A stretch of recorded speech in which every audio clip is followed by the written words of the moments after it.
Radhakanta Namastute. The Kanchan Gaurangi Radhe Vrindavaneshwari Vishvanusute Devi Pranamami Harite. Shri Krishna Chaitanya Prabhu Nityananda Shri Advait Gadadhar Shiva Sadi Gaur Bhakti Vrinda. Hare Krishna Krishna Krishna Hare Hare Hare Ram Ram Ram Hare Hare. So chapter 17 today. Let's get to the screen. The divisions of faith, Shraddha Atraya Vibhaga Yoga. Let's pay our obeisances to Shri Radha Govinda for their mercy. This is what we did yesterday. The divine and demoniac qualities, transcendental and demoniac qualities. Krishna explained 26 divine and a lot of demoniac qualities as well. Then demoniac nature, and then what is the result of divine and demoniac qualities? Which one leads to elevation, which one leads to degradation? Today, Arjuna is going to inquire about Krishna, about the unauthorized worship. So last chapter was divine and demoniac qualities, right? So in divine and demoniac qualities, Krishna puts a lot of emphasis on faith. So for faith, so if one worships with faith, so Arjuna asked this question that okay, somebody is worshipping with faith, but their faith is not based on the scriptures. The faith, the conviction, the foundation of the conviction is not scriptural. So, but they are worshipping with faith. So, what is their future? Krishna answers that 3 modes determine one's faith and worship also. Then he also talks about foods in 3 modes, sacrifices in 3 modes, austerity in 3 modes, and charity in 3 modes. And then he describes the word Om Tat Sat. So this is what Arjuna asked as a continuation from last chapter, that Arjuna said, oh Krishna, what is the situation of one who does not follow the principles of scripture, but worships according to his own imagination? Is he in goodness, in passion, or in ignorance? Because last chapter, Arjuna caught that Krishna is talking about the faith. Remember, faith in demigods is mode of goodness. Faith in man as a god is mode of passion, and faith in ghost and spirit is mode of ignorance. That he's going to tell here as well. So Arjuna wants to clarify faith, but faith based on what? Based on what? Is it a mental faith, like anyone can imagine anything, like here, like flying spaghetti monster or Scientology? Or the faith has to be based on something? Let's say that their faith is based on their imagination, that my imagination is very nice. What is their destination? Is it in goodness, passion, or ignorance? Okay, so Krishna is going to answer this question. Shri Bhagavan Uvacha Trivida Bhavati Shraddha Dehinam Sa Swabhavaja Satviki Rajasi Chaiva Tamasi Cheti Tam Shrinu. The Supreme Lord said, according to the 3 modes acquired by the embodied soul, one's faith can be of 3 kinds: goodness, passion, or ignorance. Now hear about these. So very interesting. According to the 3 modes acquired, modes of nature acquired by the embodied soul. Each and every word is important. Generally, the soul is supposed to be not in any of the modes, but the soul acquires one of the modes when it comes to the material world. Then their faith becomes contaminated by either goodness, passion, or ignorance, and Krishna says, hear about these. So in this particular world, in the material world, most of the people are in this category, kami.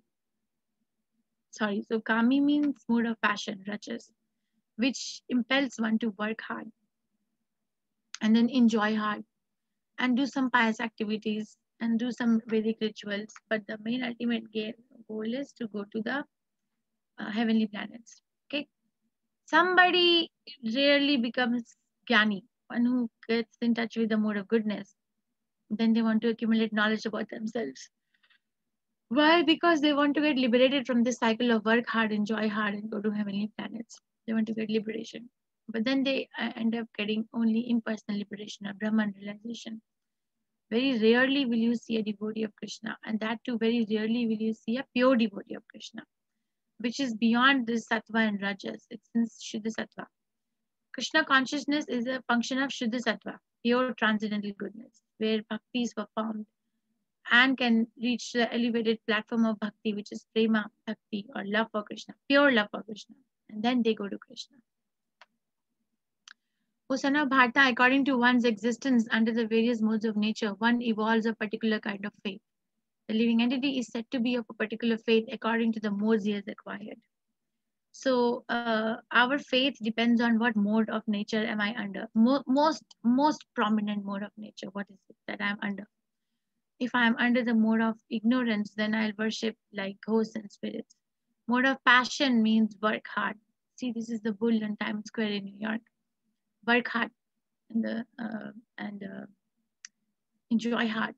And mode of goodness at the most comes to the platform of demigod worship. Yajante Satviki Devan Yaksha Rakshamshi Rajasa Pretan Bhuta Gananam Chane Yajati Tamasa Janaha. Men in mode of goodness worship the demigods. Yajante Satvika Devan. Satvika means mode of goodness. Yajante means worship. Devan means demigods. Yaksha Rakshashmi Rajasa. Those in mode of passion worship demons. They assume a demoniac person to be like God and they worship. And then Pretan, Bhutan, Gananam, Cha Anya. Mode of ignorance leads to worship of ghosts and spirits. Okay? Mode of goodness is demigod. Mode of passion is demons or men who are like demons and self-proclaimed God. And mode of ignorance is worship of ghosts and spirits. Those who undergo severe austerities. Now Krishna is going to talk about austerities. And penance is not recommended in the scriptures, performing them out of pride, egoism, lust, and attachment, who are impelled by passion and who torture their bodily organs as well as the supersoul dwelling within, are said to be known as demons.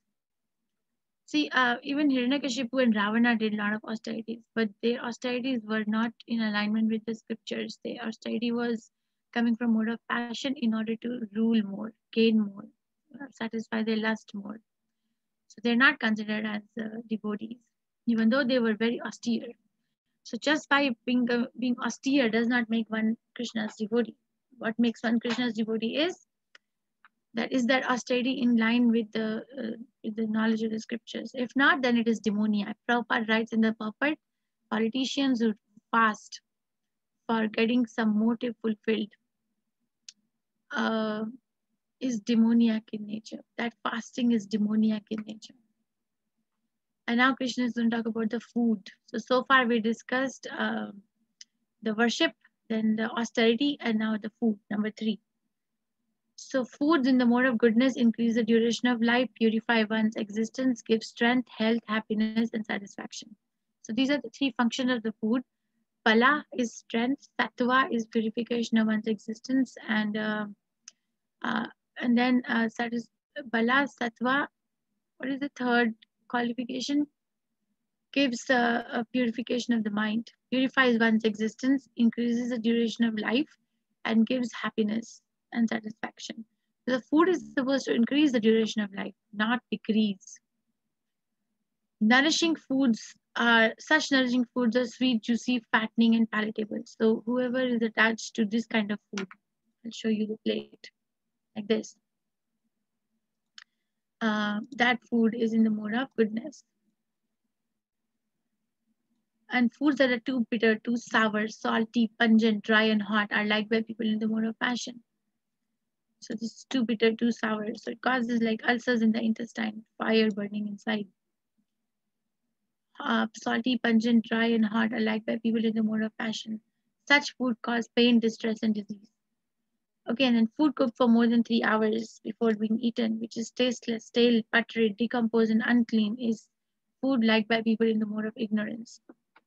So food cooked for more than 3 hours is in the mode of ignorance. Unless and until it is offered to Krishna, then it can be eaten at a later date. That's fine then. But if somebody cooks the food and doesn't offer to Krishna and eats it after 3 hours, that food is in the mode of ignorance. Plus some foods which are by nature decomposed, like this cheese, which has live worms in it. My God. People eat this kind of foods across the world. Or meat is decomposed food. It's never fresh. Okay, and then the 4th element is the sacrifice. Of sacrifices, that sacrifice performed according to duty and to scriptural rules and with no expectation of reward is of the nature of goodness. Somebody does a sacrifice According to that, sacrifice is based on the authority of the scriptures. There is no expectation of reward in return, is of the nature of goodness. Like you chant your japa. Yes, we want to become Krishna conscious, but that desire is transcendental. That's not an expectation of a reward. Okay. But the sacrifice performed for some material end or benefit or performed ostentatiously out of pride is of the nature of passion, O son of Bharat, or chief of the Bharatas. So karma kandis, right? They want to perform sacrificial ceremonies. But what is the motive behind it? So that my project will go well, so that my car that I have bought is going to run okay without any accident. The main aim is not to become Krishna conscious. The main aim is to run the project, to run the car, or to get something. There's so many sacrifices are there, and that sacrifice is performed in defiance of scriptural injunctions, in which no spiritual food is distributed, no hymns are chanted, and no remunerations are made to the priest, which is faithless. That sacrifice is of the nature of ignorance.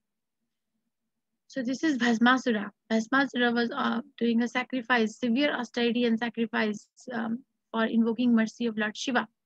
He was cutting his own body parts and offering to the fire. So that's not a nature of goodness or passion sacrifice, because there is no spiritual food is distributed, no hymns are chanted, no donations are given to the priest. Just like out of ignorance, he's doing it. Or animal sacrifice in Kali Yuga. In Kali Yuga, animal sacrifice is prohibited. It's prohibited because it is not going, there is no Vedic hymns chanted. When animals were sacrificed in the fire in Treta Yuga, Dwapar Yuga, or even Satya Yuga, the Vedic hymns were chanted by expert Brahmanas where the animal was sacrificed in the fire, so that the animal will get the human body immediately. And they could see it, that the animal got the human body. So bypassed the evolution and got to the platform of human body. But sacrifices, animal sacrifice that people do in the Kali Yuga, there is no Vedic hymns being chanted by expert Brahmanas. They're not doing proper sacrifice. They're actually killing the animal for some ulterior selfish motive. And that's mode of ignorance. That person does not go to Krishna. Okay, and now the austerity. Krishna is going to talk about the austerity of the body, austerity of the speech, and austerity of the mind. So far, we discussed worship, we discussed food, we discussed penance and austerity. I'm sorry, sacrifice, and then we're going to discuss the austerity of the body, mind, and speech. Is Vibha here today? Yes, Mataji. Okay, go ahead, Vibha. देवद्विज गुरुप्रज्ञा पूजनं शौचमर्जवं ब्रह्मचार्यम् अहिंसा च शरीरं ताप उच्यते. Sita Mataji, can you take this slide, please? I'm here, but can you take? Sure, Mataji. Hare Krishna. So here we're talking about the austerity of the body. How do we do that? We worship the Supreme Lord. We worship the Brahmanas. We worship the spiritual master and superiors like father and mother.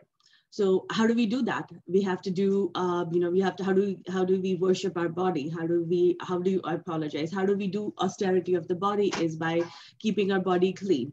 How do we clean our body? There's external cleanliness and there's internal cleanliness.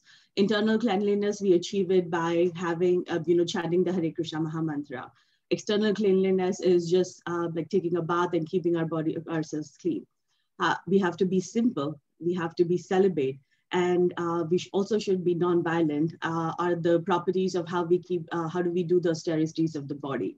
What do we mean by non-violent? The general definition of non-violence is trying to be non-violent to other living entities or to human beings.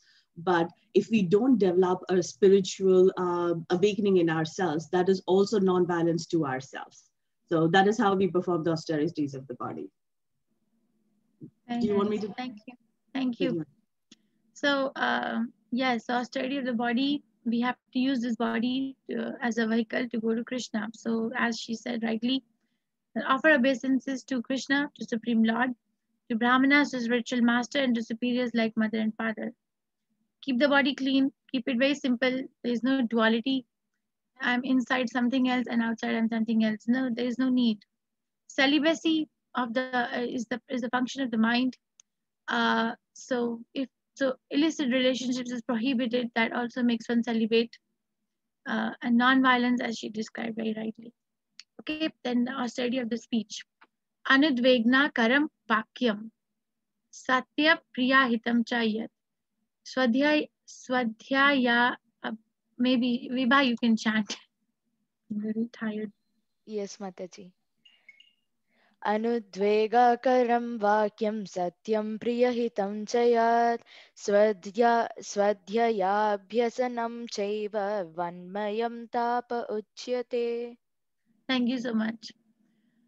So, austerity of the speech means anudvega. Anudvega means truthful, truthful speech, speaking truthfully and beneficially. Satyam priya. Talk truthfully, Satyam, but the next word is priya. Means that the truth should not be cutting other person to pieces. It has to be spoken in a way that it is beneficial.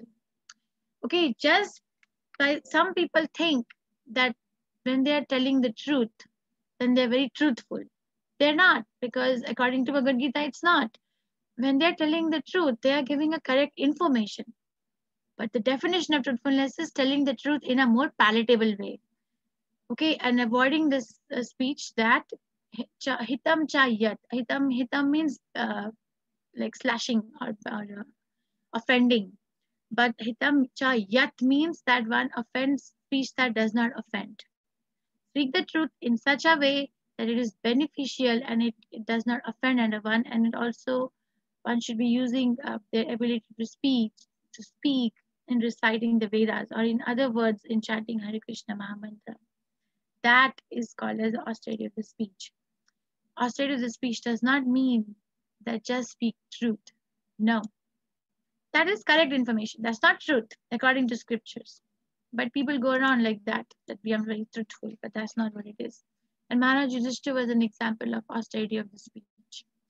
He never spoke lie, but he never offended anyone with his speech. And everyone was benefited, whoever heard him. Serenity, simplicity, gravity, self-control, and purity of thought are the austerities of the mind. Okay, so mind has a tendency to go here and there to collect items for sense gratification. But serenity, simplicity, gravity, self-control, and purity of thought. One has to be very not duplicate. Actually, if one is not trying to be Krishna conscious, they cannot artificially acquire these qualities. They are not available in the market that, okay, let me read this book and let me see how I can become self-control. It's not going to work.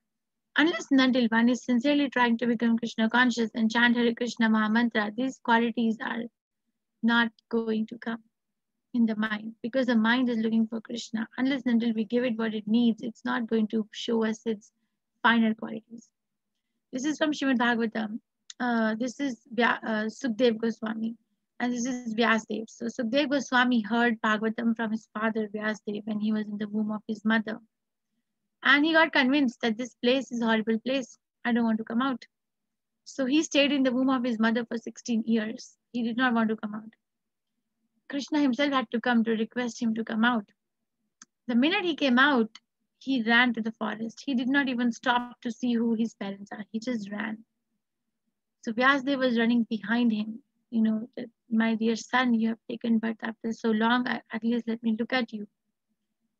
But he was completely self-realized. Sukdev Goswami was self-realized from the birth. When he was running in the jungle, there were some ladies taking bath in a pond. But he was so self-realized that he actually did not see the body. He saw the soul. You know how small children are? They don't see whether it's a male or female. Their look is very innocent. Like that it was. So the ladies saw that the Sukdev Goswami is like self-realized child. They did not cover their body. They did not bother because they knew that this is a saint, 100% self-realized individual. On the other hand, even though Vyasadeva is also self-realized, but because he is situated in Grihasthashram, when they saw him, then they covered their bodies. Okay. So, who is going to practice all these austerities? Shraddhaya paraya taptam tapastat vriddhi narahe afala kankshibhir yukte satvikam parichakshate. This threefold austerity practiced by men whose aim is not to benefit themselves materially, but to please the Supreme, is of the nature of goodness. The austerity of the speech, austerity of the body, and austerity of the mind. Who will do this austerity? Not everyone. Only those devotees who are aim is to please Krishna, they will do this austerity. Uh, rest will fall in the category of amazing. Oh, these people, these austerities are amazing in nature, or they will hear it as amazing, or they will try to understand it as amazing, but even after doing it, they'll not be able to do it because the aim is not to become Krishna conscious. Okay, so this is the devotees of Vrindavan Parikrama, Govardhan Parikrama, Mayapur Parikrama. They are doing austerities. Okay, Vibha, you can chant. Yes, Mataji. सत्करामन पूजर्तं तपोदम्भेन चैव यत् क्रियते तद्धिहा प्रोक्तं रजसं चलमाध्रुवम्. Thank you. Those ostentatious penances and austerities which are performed in order to gain respect, honor, and reverence are said to be in the mode of passion. They are neither stable nor permanent. You see, somebody does these austerities and penances, but the aim is so they can gain something. You can either gain some artha, something for the sense gratification in the form of respect, honor, or reverence. They want to be the enjoyer, not Krishna. So when they want to be the enjoyer, when we want to be the enjoyer of whatever we are doing, internally we are aware. Krishna has given that intelligence that who is enjoying here, Krishna or I am enjoying. So if I'm enjoying, then I'm in the mode of passion, and they're neither permanent nor stable. Okay, go ahead, Vibha, please. मुधा ग्रहेण मनः यत् पिदाय क्रियते तपः परस्योत्सदानर्थं वा तत्तमसम् उदाहृतम्. Thank you. Those penances and austerities which are performed foolishly by means of obstinate self-torture or to destroy or injure others are said to be in the mode of ignorance. See, this is Hiranyakashipu. He was doing so much austerity. He was standing on his tippy toes with his hands raised for thousands of years. He was so austere that the temperature of the planet around him was rising because of his austere, severe austerities. But what was his goal to do these austerities? So that he can gain some power and he can kill all the devatas and become the ruler of their planets. So that killing or injuring someone, that austerity, that nature is a mode of ignorance. Okay, now charity. People ask about charity. Where should we give our charity? Krishna is going to teach us how to and where to give the charity. दातव्यम इति यत् दानं दीयते अनुपाकारिणे देशकाले च पत्रे च तद् दानं सात्विकं स्मृतम्. That gift which is given out of duty at a proper time and place to a worthy person and without expectation of return is considered to be charity in the mode of goodness. So 3 things given out of duty, number 1. Number 2, at a proper time and place. Number 3, to a worthy person without expectation of return. So you give it to a worthy person, but you don't expect them to return it. Is that charity in the mode of goodness? So the best is to give it for Krishna's service. That's the best because we really can't individually go and satisfy everyone.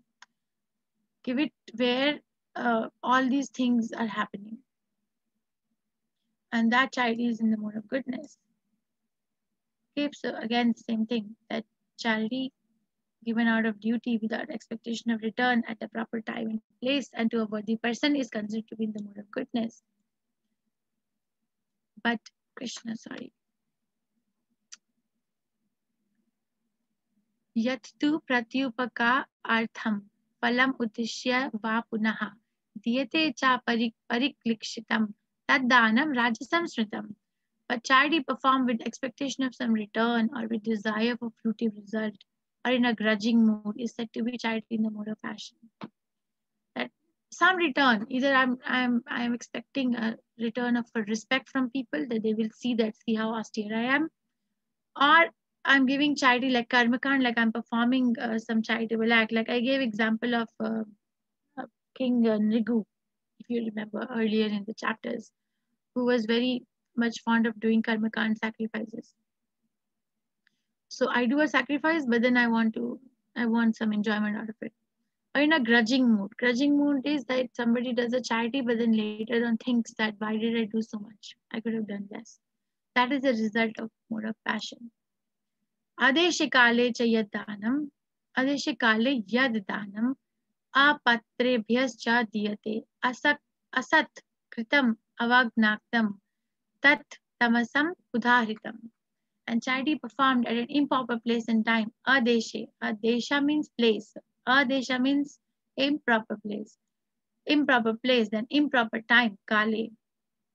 Improper place and time, and given to an unworthy person without respect and with contempt is charity in the mode of ignorance.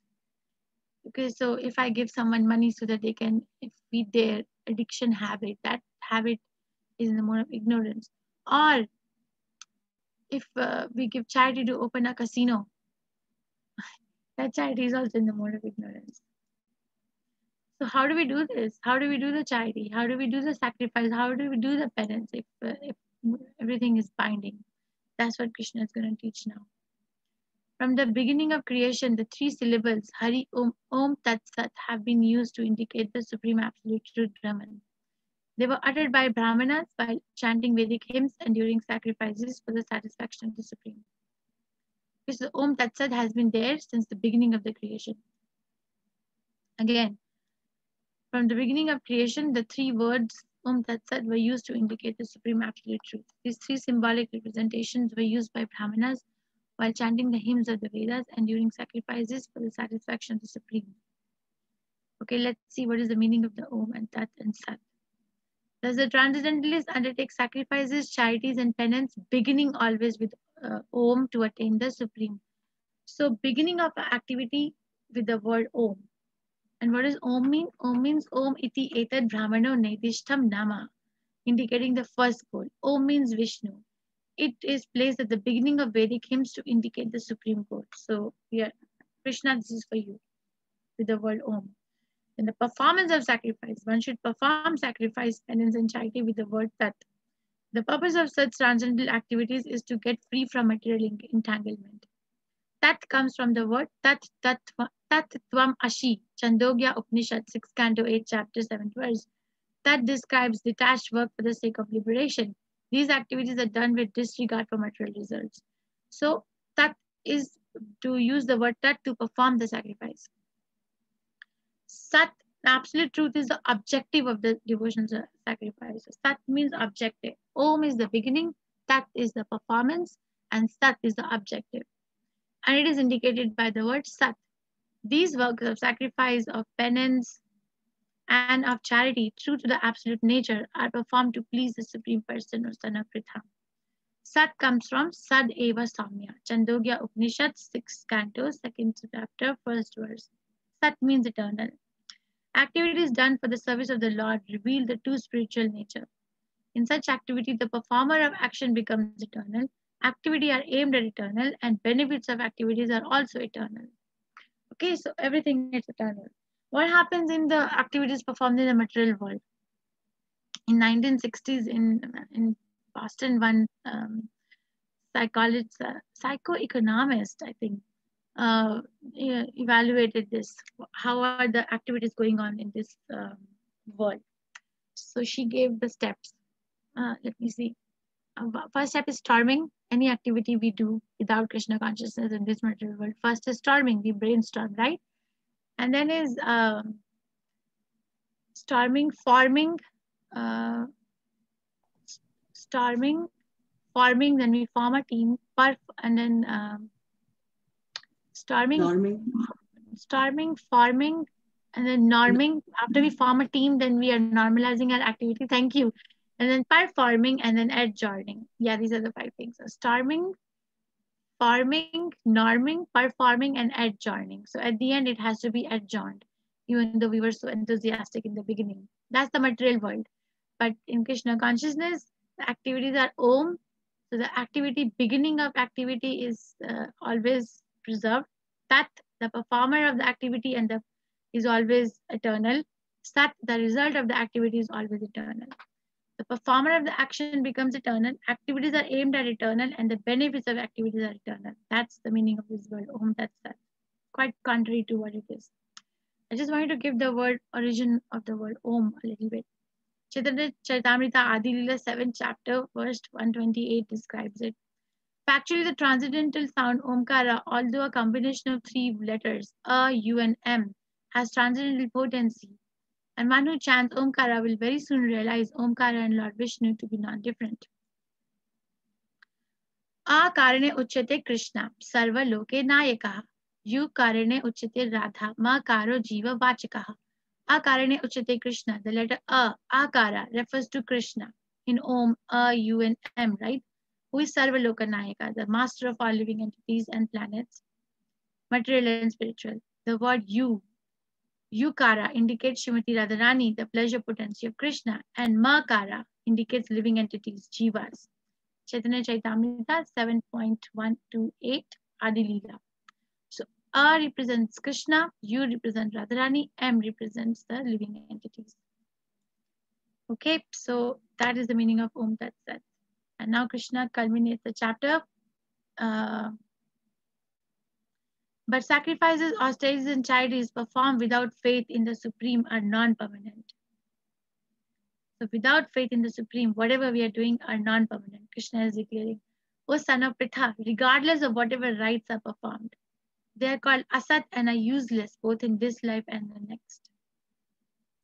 Okay, such a useless time, waste of labor, waste of time, everything wasted.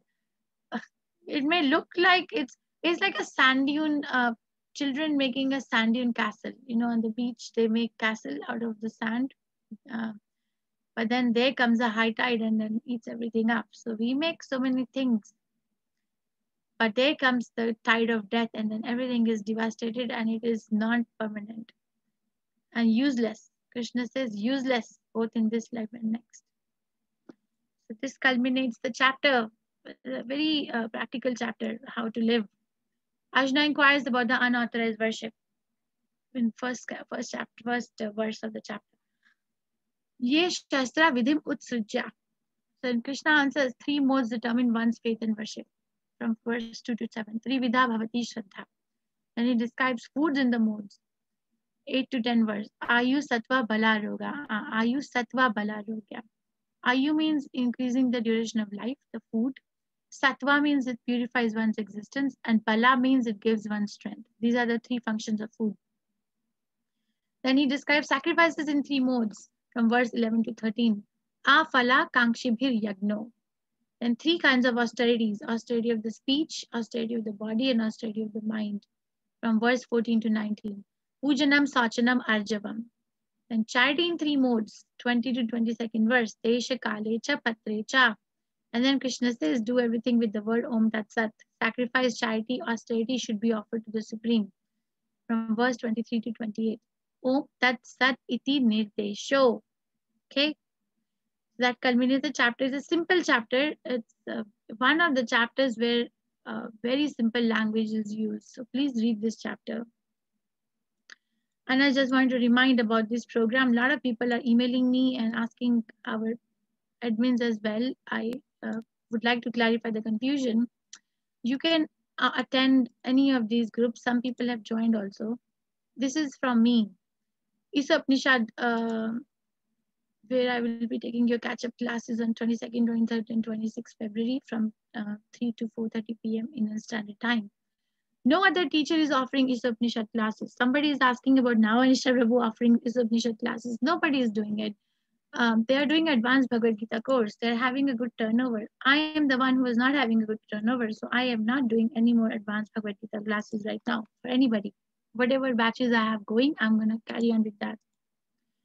Okay, so the schedule is in the book description, group description, and this is the, I will share the links again today. This is the group you can join.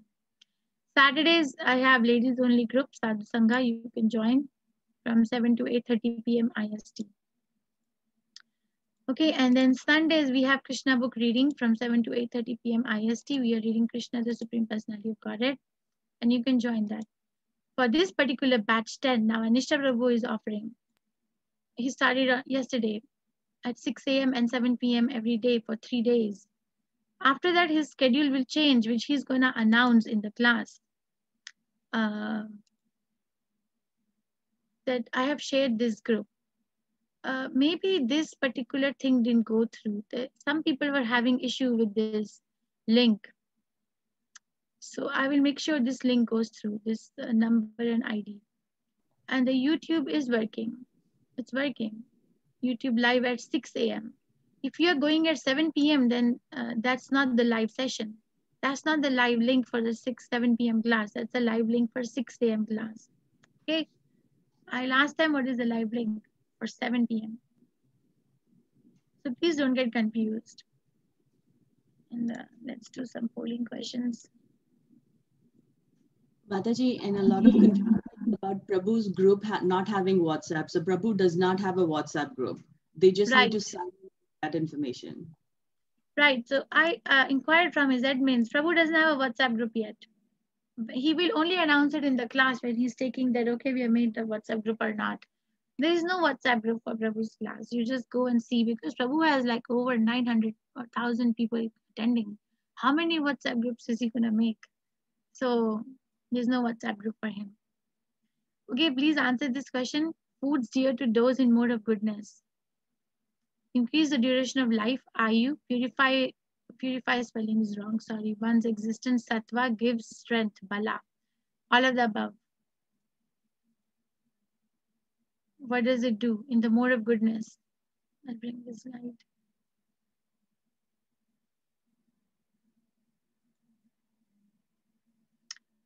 Okay, very good response. Within 30 seconds, I have 60% of the class response.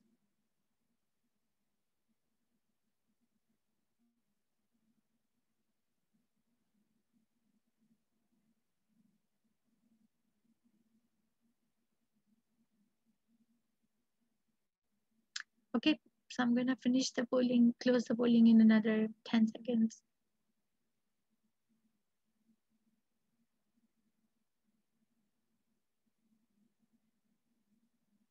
Okay.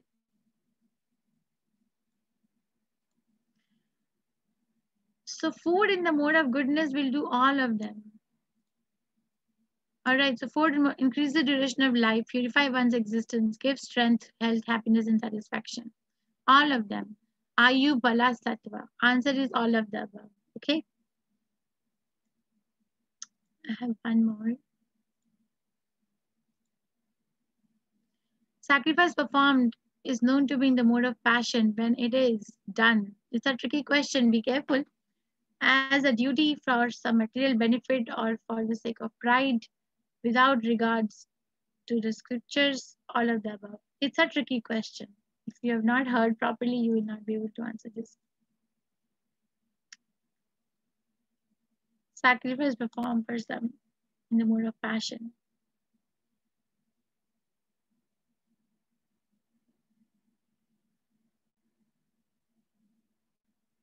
Krishna.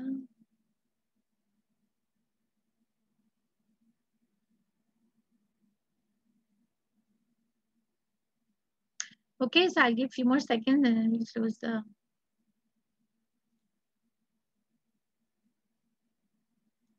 the polling.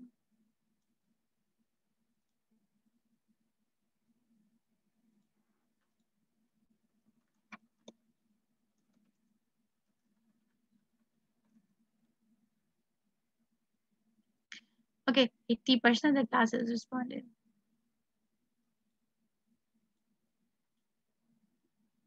So, see, it is a tricky question. The 28% have said all of the above, which I was expecting, but interestingly, most of you have answered it right. So the answer is not all of the above. Answer is for some material benefit or for the sake of pride. As a duty is a sacrifice in the mode of goodness. For some material benefit or sake of pride is the mode of passion. Without regards to scripture is the sacrifice in the mode of ignorance. All of the above was a trick. All right. Okay, so we can take some questions. Seema Mataji, we can stop recording. Okay.